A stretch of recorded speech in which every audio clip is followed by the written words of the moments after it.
گھر میں جو بیوی برتن دھوتی ہے وہ ہمارے ساتھ بیٹھ کے روٹی نہیں کھا سکتی، اس کو یہ اجازت نہیں ہوتی۔ ہمارا جو مزدور ہوتا ہے نا، ایک صاحب کہنے لگے یہ بچہ میرے پاس کام کرتا ہے، اس کے ابا جی بھی کرتے تھے، تو میں نے کہا اس کا مطلب یہ ہے کہ تم نے آگے نہیں بڑھنے دیا، تم نے کہا مزدور ہی رہنا ساری زندگی، یہی رہنا میرے پاس، آگے نہ بڑھنا۔ میرے مصطفیٰ کریم سید عالم صلی اللہ علیہ وسلم کے پاس جو لوگ کام کرتے تھے، محنت کرتے تھے، مشقت کرتے تھے، ہمارا ملازم ڈرتا ہے، کامتا ہے، وہ بات کرتا ہے تو صاحب جی کہتے کہتے زبان تھکتی ہے، 100 دفعہ موڈ کو دیکھتا ہے، گالیاں کھاتا ہے بیچارہ، اس کی عزت نفس کو اچھالا جاتا ہے، اس کو رسوا کیا جاتا ہے، اور وہ بیچارہ رات کو رضائی میں منہ دے کے روتا ہے کہ یار میرے نصیب صرف اس لیے کمزور ہیں کہ میں غریب کے گھر میں پیدا ہوا ہوں۔ ہم احساس نہیں کرتے، اور مزدور کو کبھی موقع مل جائے جان چھوٹنے کا تو بھاگ جاتا ہے۔ ہمارا کردار اور اخلاق ایسا نہیں ہوتا۔ حضرت زید بن حارثہ رسول اللہ کے غلام تھے، نبی پاک کے گھر میں جھاڑو دیتے تھے، برتن مانجتے تھے، یہ بچپن میں اپنے قبیلے سے گم ہو گئے تھے، کسی نے اغوا کر کے لا کر کے بیچ دیا تھا، گم ہو گئے تھے، حضور کی بارگاہ عالی مرتبت میں لائے گئے۔ حضرت زید بن حارثہ سارا دن کام کاج کرتے، کوئی آدمی آیا ان کے علاقے کا مکہ مکرمہ، ان کو پہچان کر واپس گیا ان کے قبیلے میں اور جا کے بتلایا کہ تمہارا بیٹا تو محمد ابن عبداللہ صلی اللہ علیہ وسلم کے پاس۔ اس وقت حضور نے بھی اللہ نے نبوت نہیں فرمایا تھا، ان کے والد حارثہ چچا لینے آئے اور نبی پاک کے پاس آئے تو 2 تھیلیاں شرفیوں کی بھر کے لائے، کہنے لگے حضور یہ پیسے لے لیں، 2 تھیلیوں میں پیسے ڈالیں، دینار ہے درہم ہے، حضور لے لیں، ہمارا بیٹا دے دیں۔ نبی پاک صلی اللہ علیہ وسلم نے فرمایا تمہیں غلطی لگ گئی ہے، پیسے پیچھے ہٹاؤ، میں زید کو بلاتا ہوں، میں زید کو، ادھر دیکھیے گا، میں زید کو، میں اسے بلاتا ہوں، اگر وہ جانا چاہے تمہارے ساتھ تو مجھے اعتراض نہیں، لے جانا۔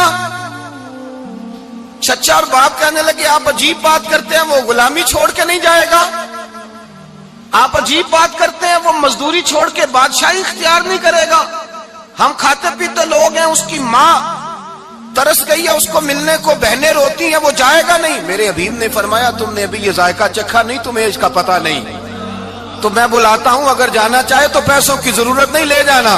حضرت زید کو پیغام دیا، آئے، حضور نے فرمایا وہ تمہارے والد کھڑے ہیں، وہ چچا ہیں، لینے آئے ہیں۔ جناب زید گئے، باپ کے گلے سے لگے، بچھڑے ہوئے باپ بیٹا ایک دوسرے کو مل کے کھل کے روئے، کہا بیٹا تیری ماں کی آنکھیں پتھر ہو گئی تیرا رستہ دیکھ کے، تیری بہنیں ترستی ہیں تیرے چہرے کے دیدار کو، بیٹا وہ گلیاں بھی روتی ہیں جن میں تو کھیلا کرتا تھا، پر اب فکر کی بات کوئی نہیں، اب کوئی پریشانی نہیں، میں پیسے لایا ہوں تجھے لے جاؤں گا۔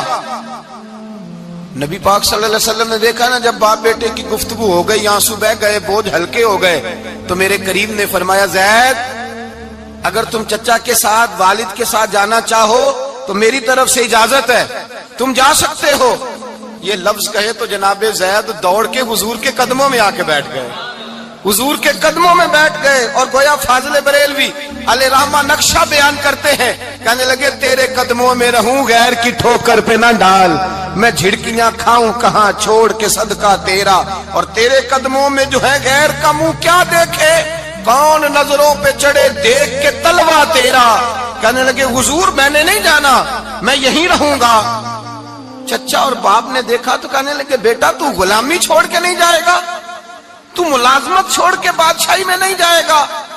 تو آپ کے والد کو آپ فرمانے لگے ابا جی ذرا 2 گھڑیاں یہاں رہ کے تو دیکھیں، یہاں 2 گھڑیاں رہ کے تو دیکھیں۔ فرمایا یہاں ملازموں کا وہ اعزاز ہے جو شہزادوں کا ہوا کرتا ہے، یہاں خادموں کی وہ عزت ہے، اور پتہ پھر ان کو مقام کیا ملا، یہ واحد شہابیاں جن کا نام اللہ نے قرآن پاک میں بیان فرمایا ہے، نام اللہ نے قرآن مجید میں بیان فرمایا۔ حضور کا اپنے غلاموں کے ساتھ جو تعلق تھا، اپنے ملازموں کے ساتھ جو رشتہ تھا، بڑا آدمی آتا نا، بڑا آدمی تو لوگوں کی سانس سوکھ جاتے ہیں، اٹھ کے ملتے ہیں، بڑا کچھ کرتے ہیں، مزدور آتا ہے تو لوگ اوے کہہ کے پکارتے ہیں، ان کو خبر ہی نہیں کہ اس شخص کا اعزاز کتنا ہے۔ حضرت انس بن مالک رضی اللہ تعالیٰ عنہ فرماتے ہیں میں چھوٹا سا تھا، میری اماں مجھے حضور کے گھر چھوڑ گئی، میں نے 10 سال نوکری کی نبی پاک کی۔ کتنے سال بولیے؟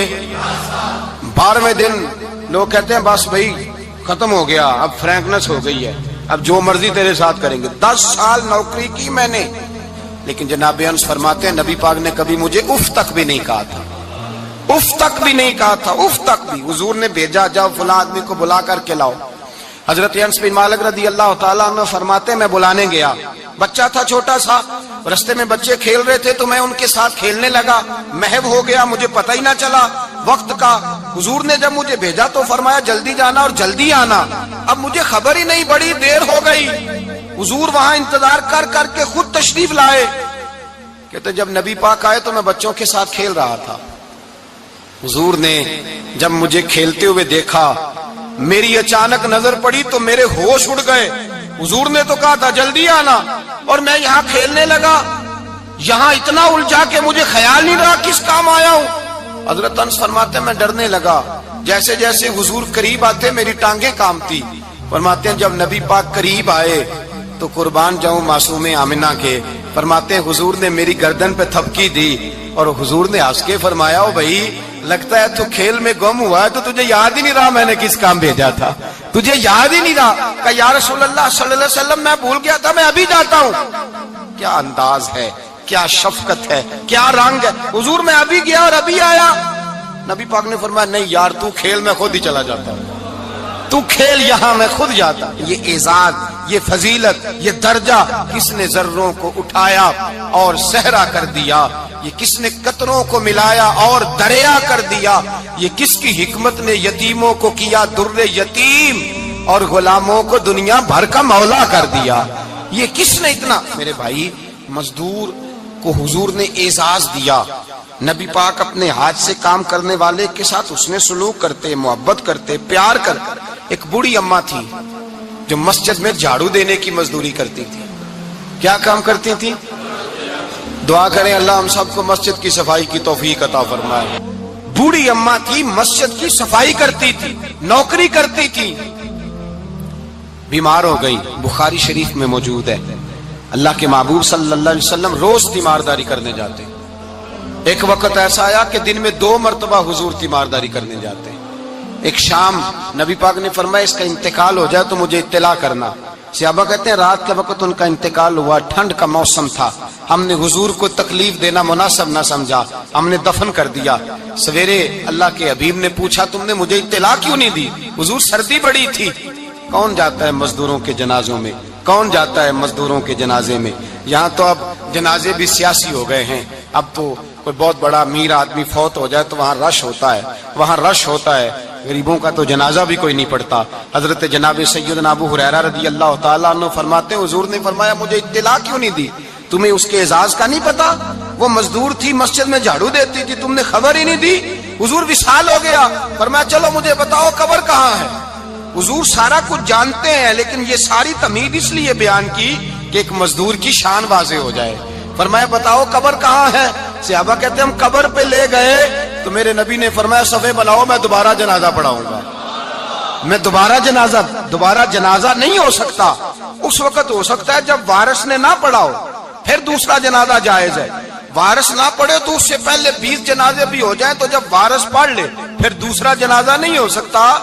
حضور نے دوسرا جنازہ اس لیے پڑھا ہے کہ حضور اپنی ساری امت کے وارث ہیں، نبی پاک ساری امت کے وارث ہیں۔ فرمایا پر بناؤ صفے میں جنازہ پڑھاتا ہوں۔ مزدور کو اعزاز دیا، پیار کیا۔ حضرت عبد الرحمن ابن عوف رضی اللہ تعالیٰ عنہ فرماتے ہیں ایک دن میرا دل کیا تھا کہ میں غریب ہو جاؤں۔ کیا ہو جاؤں؟ آپ اپنے لیے دعا نہ کریں لیکن حضرت عبد الرحمن ابن عوف کے الفاظ تو دہرائیں۔ وہ کیا کہہ رہے ہیں کہ میرا دل کرتا تھا میں اللہ، ایک دن میرا، بڑے امیر آدمی تھے نا، صحابہ میں سب سے زیادہ امیر، فرمانے لگے ایک دن میرا دل کیا میں غریب ہو جاؤں، غربت پسند کر لوں۔ اصل میں غریب کو اپنی شان کا نہیں نہ پتا، اسے جس دن پتہ چل گیا کہ میں غریب کی عظمت کتنی ہے، غریب ہر وقت اپنے آپ کو کوستا ہی رہتا ہے۔ اور میں اکثر کہتا ہوں کہ یہ بڑے کا قصور نہیں کہ اس نے تجھے چھوٹا جانا ہے، یہ تیرا قصور ہے، تو احساس کمتری میں کیوں مبتلا ہوا؟